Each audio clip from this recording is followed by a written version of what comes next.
La diffusion de la bonne nouvelle, une émission de présentation de la parole de Dieu par la lecture de différents livres, forum aux questions, les éléments essentiels de la vie chrétienne, la famille selon le plan de Dieu, du quotidien le Seigneur est proche, les calendriers, la bonne sémence, les audios des études bibliques ainsi que d'autres enseignements sur la parole de Dieu. Une production de la POCC, promotion des œuvres chrétiennes du Congo, c'est du Bible Minova. Contact plus 243 97 50 33 991. Email centre.diffusionbible@gmail.com. Votre serviteur, frère héritier Kisso.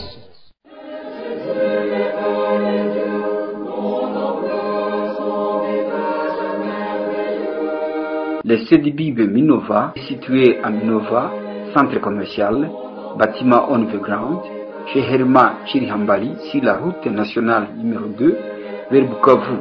Le CEDIBIB Minova collabore avec le CEDIBIB de Goma, Kichanga, Bunia, Tumambasa, Mayuano, Biakato, Beni et Butembo. Votre serviteur, frère Ladislas Ndakola.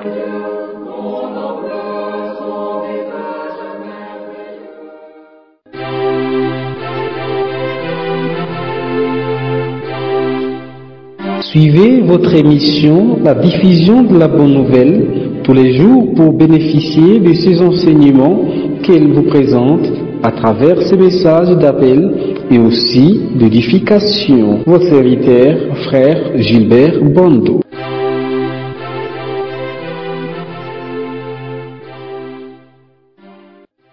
L'apôtre ne parle pas dans ce chapitre d'autres descendants d'Abraham, tels que nous les trouvons donnés dans le livre de la Genèse, au chapitre 25. Il nous est dit que d'Abraham sont nés bien des fils par Kétura, une deuxième femme, dont les noms sont donnés, et beaucoup d'entre eux se sont montrés des ennemis d'Israël. En fait, en agissant ainsi, ils ne reconnaissaient pas les promesses que Dieu avait faites à Isaac, puis transmises à Jacob, Israël. En ne reconnaissant pas le choix de Dieu, il se constitue ennemi de son peuple, donc il s'oppose à Dieu. Mais la parole ici, dans ce chapitre 9 des Romains, nous parle que de Ésaü.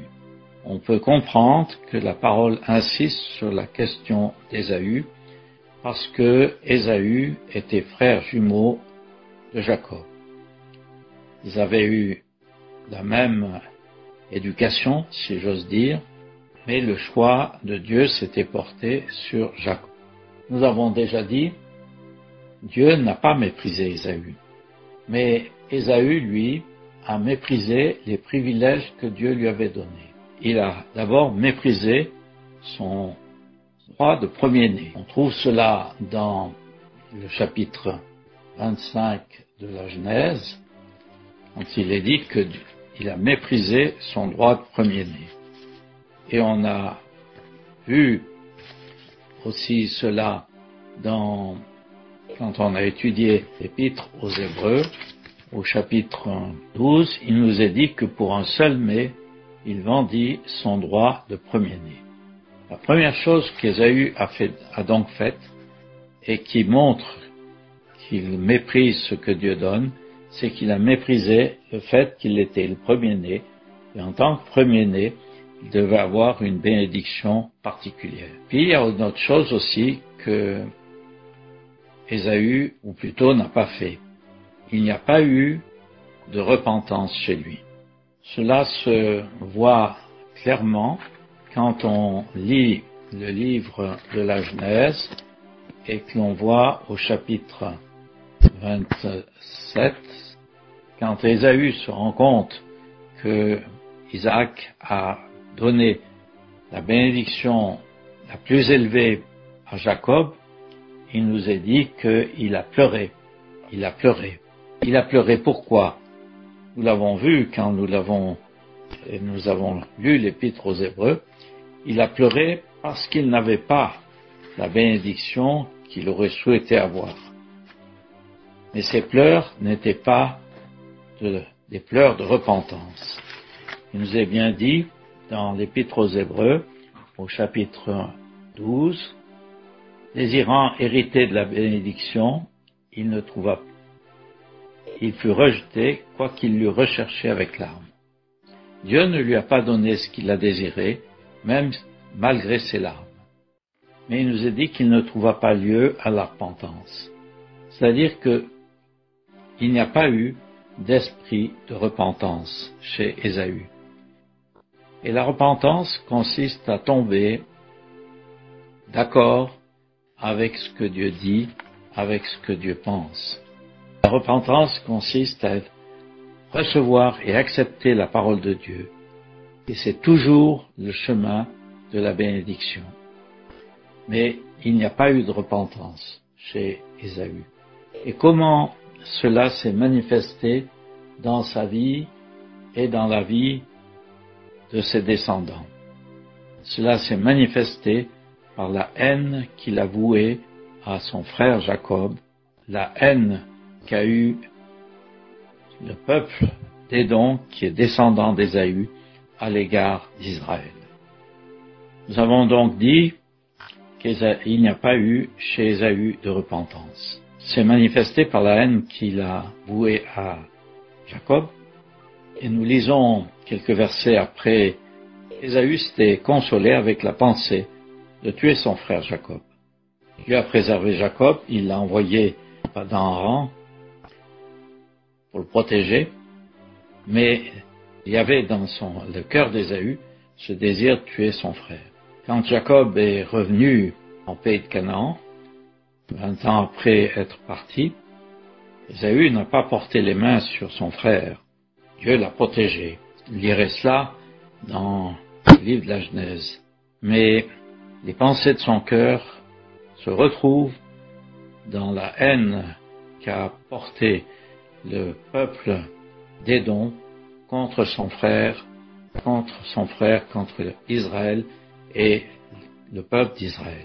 On le voit dans la traversée, lors de la traversée du désert, Édom n'a pas permis à son frère Israël de passer par son pays. Et puis, cela se voit tout au long de l'Ancien Testament. La méchanceté des descendants d'Ésaü à l'égard d'Israël pour s'opposer à Israël et rechercher le mal d'Israël. Et cela est décrit d'une manière particulière dans le livre du prophète Abdias. Il nous montre toute cette méchanceté, Édom contre Israël. Il y a quelques expressions dans ce prophète qui sont très fortes de la part de l'Éternel. Quand il dit « À cause de la violence faite à ton frère Jacob, la honte te couvrira. Au jour où tu tins vis-à-vis, au jour où des étrangers apportaient cette richesse, des forains entraient dans ses portes et jetaient le sort sur Jérusalem, toi aussi tu étais comme l'un d'eux. » Il s'est associé aux ennemis d'Israël. Et Dieu lui dit, tu n'aurais pas dû regarder le jour de ton frère, le jour de son désastre, etc. Cette méchanceté a montré qu'il n'y avait pas de repentance chez Ésaü. Et alors c'est ce qui a amené l'Éternel à dire, à la fin des livres de l'Ancien Testament, dans le prophète Malachi, le dernier qui a été écrit, j'ai aimé Jacob, j'ai haï Ésaü. Qu'est-ce que Dieu pouvait trouver en Jacob? Jacob a été attaché aux promesses de Dieu et les a reçues. Il ne les a pas méprisées, même si son chemin montre qu'il y a eu beaucoup de manquements dans tout son chemin, de calcul, de manque de confiance en Dieu. Ce que Dieu apprécie, c'est qu'on lui fasse confiance. Et on note que c'est simplement vers la fin de l'histoire de ces peuples que Dieu vient conclure en disant « J'ai aimé Jacob et j'ai haï Ésaü ». Nous allons lire le paragraphe suivant, au verset 14. Que dirons-nous donc? Y a-t-il de l'injustice en Dieu? Qu'ainsi n'advienne. Car il a dit à Moïse, je ferai miséricorde à celui à qui je ferai miséricorde, et j'aurai compassion de qui j'ai compassion.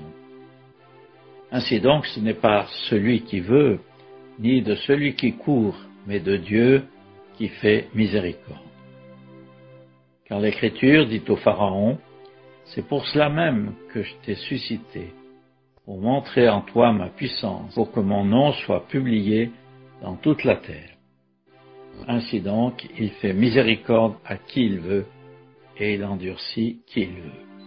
La question posée, on trouve souvent des questions dans cette épître. On a eu l'occasion d'en voir plusieurs fois dans les chapitres précédents, lorsque nous avons lu « Quoi donc pécherions-nous » afin que demeurions-nous dans le péché, pécherons-nous parce que nous ne sommes pas sous la loi, pécherons-nous pour que la grâce abonde. Bien des questions qui se posent et auxquelles l'Esprit Saint répond par la plume de l'apôtre. Et la question est posée, y a-t-il de l'injustice en Dieu? On entend souvent dans le monde, si Dieu existait, il ne laisserait pas faire cela. Et on accuse plus ou moins Dieu d'injustice parce qu'il laisse faire ceci ou cela, ou parce que certains bénéficient de sa grâce, de sa miséricorde. Et alors, la parole de Dieu répond qu'absolument pas, il n'y a pas d'injustice chez Dieu. Et pour cela, la parole cite un passage du livre de l'Exode, ce que Dieu dit à Moïse, je ferai miséricorde à celui à qui je fais miséricorde, et j'aurai compassion de qui j'ai compassion. Quand nous avons, comme dans ces chapitres, des citations de l'Ancien Testament, il est bon d'aller lire le contexte dans lequel Dieu a prononcé de telles paroles. Le peuple avait dit à Dieu, tout ce que l'Éternel a dit, nous le ferons. Et Dieu avait donné une loi à son peuple, il avait fait entendre cette loi. On trouve cela dans le livre de l'Exode, à partir du chapitre 19. Et le premier commandement de cette loi, c'est tu honoreras ton Dieu de tout ton cœur, de toute ton âme et de toute ta pensée. Moïse est monté sur la montagne pour aller recevoir de la main de Dieu les tables de la loi. Ces tables sur lesquelles étaient écrites de la main de Dieu les 10 commandements. Moïse est descendu, il est resté 40 jours sur la montagne, il descend et il entend du bruit dans le camp et il doit s'apercevoir que le peuple s'est voué à l'idolâtrie. Il avait, quelques jours après que Dieu lui ait fait entendre sa loi, il avait désobéi au commandement le plus élevé, s'était tourné vers l'idolâtrie. Il a écrit, tu ne te feras pas d'image taillée. Il avait fait une image taillée. La colère de Dieu pouvait s'exercer à l'égard de ce peuple, et Dieu a dit à Moïse à ce moment-là qu'il allait détruire le peuple et qu'il ferait de lui une grande nation. C'est ce que l'on trouve au chapitre 32 de l'Exode. Moïse a intercédé pour son peuple, pour le peuple. Et Dieu lui a répondu, il s'est repenti du mal qu'il avait décidé. Et c'est à cette occasion que Dieu a parlé à Moïse de faire miséricorde à qui il veut faire miséricorde et d'avoir compassion de qui il a compassion. Et la citation de ce passage, en se souvenant du contexte dans lequel cette parole a été donnée, nous montre que le peuple d'Israël n'avait aucun droit devant Dieu.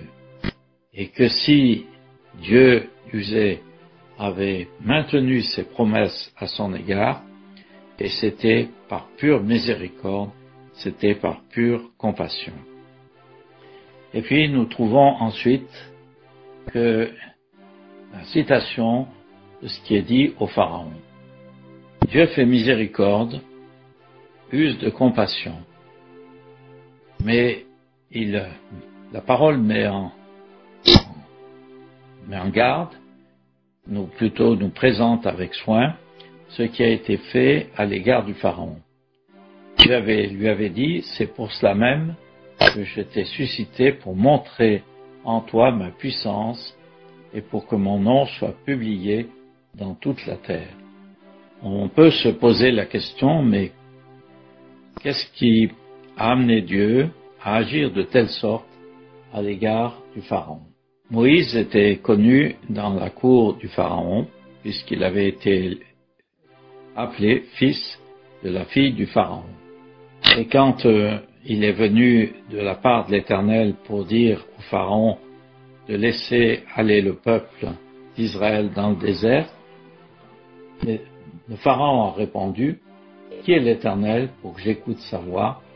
Je ne connais pas l'Éternel. » Il y a beaucoup d'arrogance, de mépris à l'égard de Dieu dans cette parole du Pharaon à Moïse. On ne méprise pas Dieu, on n'agit pas avec arrogance et hauteur sans qu'il y en ait des conséquences. Mais le jugement n'est pas tombé sur le Pharaon immédiatement.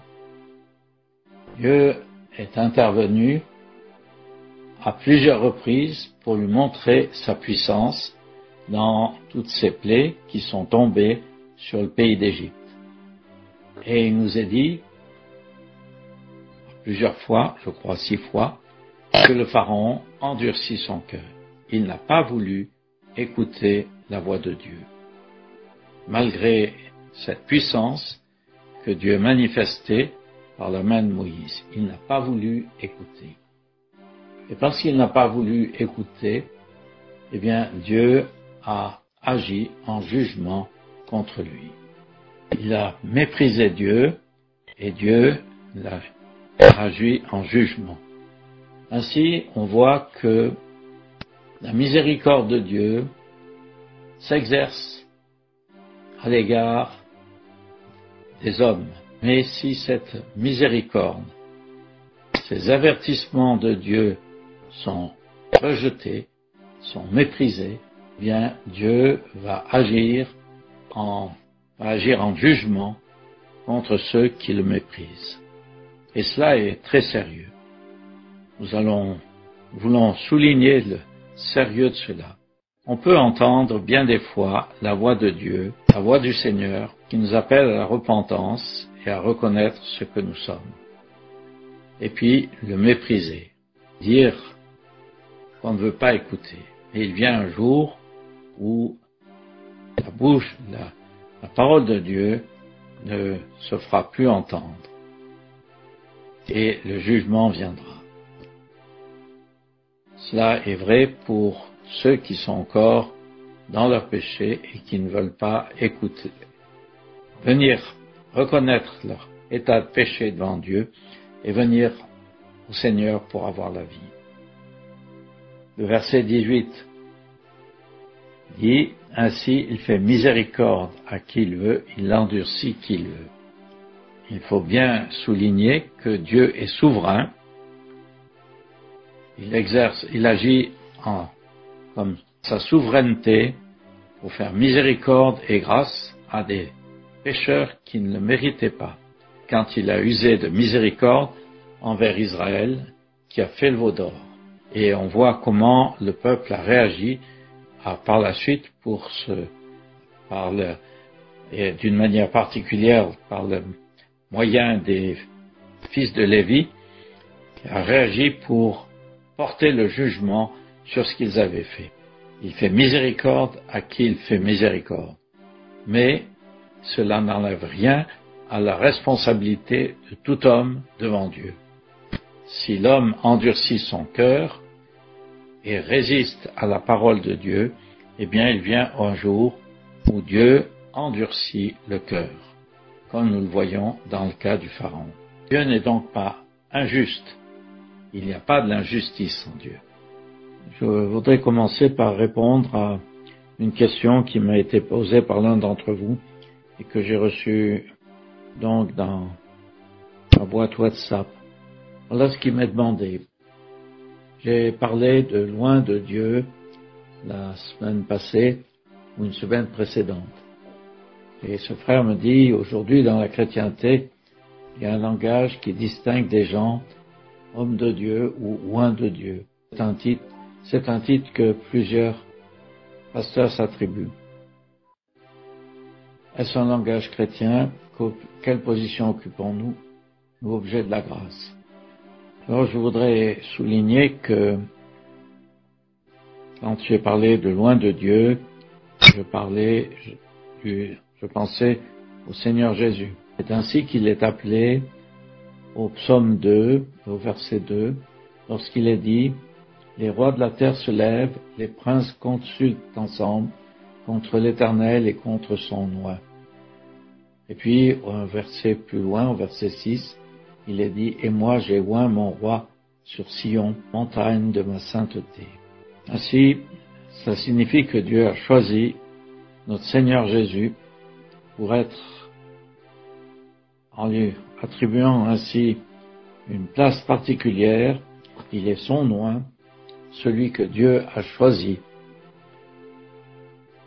Comme homme, on peut reconnaître qu'il a été oint de l'Esprit Saint quand il est écrit dans l'Évangile selon Luc, au chapitre 4, verset 18, « Le Seigneur est sur moi, parce qu'il m'a oint pour annoncer de bonnes nouvelles aux pauvres. » L'apôtre Pierre, dans son discours en acte 4, dit « Contre ton saint serviteur que tu as oint, se sont assemblés Hérode et Ponce Pilate, etc. » Et puis, encore au chapitre 10 des Actes, il est dit « Jésus qui était de Nazareth, Dieu l'a oint de l'Esprit Saint et de puissance. » Ainsi, nous voyons bien que le Seigneur avait une place particulière. Vrai aussi qu'il est dit des croyants qu'ils ont été oints du Saint-Esprit ou qu'ils ont reçu l'onction du Saint-Esprit. On trouve cela par exemple dans la deuxième épître aux Corinthiens, chapitre 1, « Celui qui nous lie fermement avec vous à Christ et qui nous a oints, c'est Dieu. Il nous a scellés, nous a donné les arts de l'Esprit dans nos cœurs. » Ou au chapitre 1 de l'Épître aux Éphésiens, verset 13, il est dit que nous avons été scellés du Saint-Esprit et de la promesse après avoir cru. Et l'apôtre Jean, dans sa première épître, dit « Vous avez reçu l'onction de la part du Saint et vous connaissez toutes choses. » Nous voyons bien que le Seigneur a une place particulière et quand on parle de loin de Dieu, de loin de l'Éternel, il s'agit donc du Seigneur Jésus. Mais quand on peut dire aussi que les croyants sont loin du Saint-Esprit, ils ont reçu le Saint-Esprit, qui est le sceau, comme quoi nous appartenons au Seigneur Jésus, qui est aussi l'onction, c'est par le Saint-Esprit que nous apprenons à connaître les choses qui concernent Dieu. Et puis, c'est les arts de l'autre héritage, parce que le Saint-Esprit nous fait entrer déjà dans la jouissance des choses célestes. Alors, certains prétendent être loin, ou s'appellent loin de Dieu, cela ne correspond pas à quelque chose que nous trouvons dans la parole de Dieu, en tout cas, pas dans le sens d'avoir une position particulière ou au-dessus des autres croyants. Les croyants sont frères, ils sont tous amenés ainsi, ils font tous partie de la famille de Dieu, ils sont enfants de Dieu. Ainsi, nous ne sommes pas appelés à nous dire loin de Dieu, si ce n'est pour dire que, comme croyants, nous avons reçu le Saint-Esprit qui nous conduit dans la connaissance de la vérité et qui nous enseigne. Frère, remarquez encore que s'il y a des croyants au milieu de leurs frères que Dieu a qualifiés, donné un don particulier, soit pour l'évangélisation, soit pour l'édification des saints, ils ne se placent pas, ils ne doivent pas se placer au-dessus de leurs frères. C'est ce que l'on trouve, par exemple, dans le livre des Actes, quand l'apôtre Paul dit aux anciens d'Éphèse, « Prenez garde à vous-même et à tout le troupeau au milieu duquel l'Esprit Saint vous a établi. » Il dit pas au-dessus duquel l'Esprit Saint vous a établi, mais au milieu duquel. Ce qui montre bien que ceux qui ont reçu une place particulière ne sont pas au-dessus de leurs frères. Ou encore, l'apôtre Pierre le dit dans sa première épître au chapitre 5, en parlant à ceux qui sont anciens, « Paissez le troupeau de Dieu qui est avec vous. » Et puis il ajoute, « Ni comme dominant sur des héritages. » Ainsi, il est clair que cette expression emploie certains disant qu'ils sont loin de Dieu ne correspond pas à un enseignement de la parole, mais nous avons tous reçu l'onction de la part du Saint. Après cette parenthèse, que je m'excuserai d'avoir mise là, mais je pensais que c'était sage de répondre à cette question. Après cette parenthèse, nous allons reprendre donc l'étude sur l'Épître aux Romains et nous allons reprendre au chapitre 9. Je rappelle que la dernière fois, nous avons vu les versets 1 à 18. Le peuple d'Israël avait reçu des bénédictions particulières de la part de Dieu. Il y avait des promesses qui avaient été faites à Abraham et les versets 4 et 5 nous parlent de ces bénédictions qu'ils avaient reçues.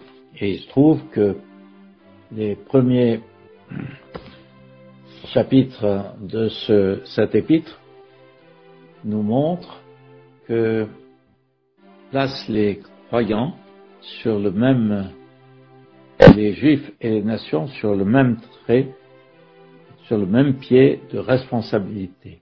Alors la question se pose, est-ce que Dieu n'a pas honoré les promesses ou n'honore pas les promesses qu'il a faites? La parole établit tout d'abord que ce ne sont pas tous les descendants d'Abraham qui constituent la semence d'Abraham. Dieu avait dit à Abraham, en Isaac, ce sera appelé une semence. Et dans le mot semence, il y a l'idée que ceux qui font partie, ceux qui font partie de cette semence ont la même foi qu'Abraham. En particulier, Ismaël n'était pas héritier des promesses que Dieu avait faites à Abraham et Isaac. Et puis cela se voit encore plus dans ce qui a été la vie de Jacob et d'Ésaü. Ces deux fils d'Isaac et Rebecca, qui étaient frères jumeaux sont un exemple dans la façon dont Dieu agit. Dieu avait annoncé que le plus grand serait soumis au plus petit. Dieu est souverain. C'est son libre choix. Il a choisi Jacob pour être l'héritier des promesses. Et tout homme est responsable de reconnaître la souveraineté de Dieu et de se soumettre à cette souveraineté. Cela ne veut pas dire que Dieu avait méprisé Ésaü. Absolument pas. Mais Ésaü n'a pas accepté le choix de Dieu. Il s'est rebellé contre ce choix et il s'est élevé avec haine contre son frère. Il a même projeté de le tuer, comme on le voit dans le livre de la Genèse, au chapitre 27, verset 41. Et puis, cette même haine que l'on a trouvée chez Ésaü à l'égard de Jacob, eh bien, on la retrouve dans la descendance d'Ésaü, c'est-à-dire dans le peuple d'Édom. Et cette haine est décrite particulièrement dans les livres du prophète Adias et aussi en Jérémie 49. Et c'est à cause de cela que Dieu a rejeté Ésaü. Et c'est à la fin, après une longue épreuve pour manifester ce qu'il y avait dans le cœur d'Ésaü et de sa descendance, que Dieu a dit: j'ai aimé Jacob et j'ai haï Ésaü. Alors on peut se poser la question, y a-t-il l'injustice en Dieu? Et l'apôtre répond qu'ainsi n'advienne, ou on pourrait dire d'une autre manière, absolument pas. Et l'apôtre cite ce que Dieu avait dit à Moïse: je ferai miséricorde à qui je ferai miséricorde, j'aurai compassion de qui j'aurai compassion. Et Dieu a dit cela à Moïse quand, après que le peuple ait fait le veau d'or, et ainsi désobéi au premier commandement de l'Éternel, alors qu'il venait juste de recevoir la loi. Le peuple montrait ainsi la méchanceté de son cœur par sa désobéissance à ce premier commandement. L'Éternel a pensé rejeter son peuple. Mais Moïse a prié et Dieu a fait miséricorde. Certes, la miséricorde de Dieu a fait que ce peuple n'a pas été détruit, mais son gouvernement s'est exercé au milieu de ce peuple.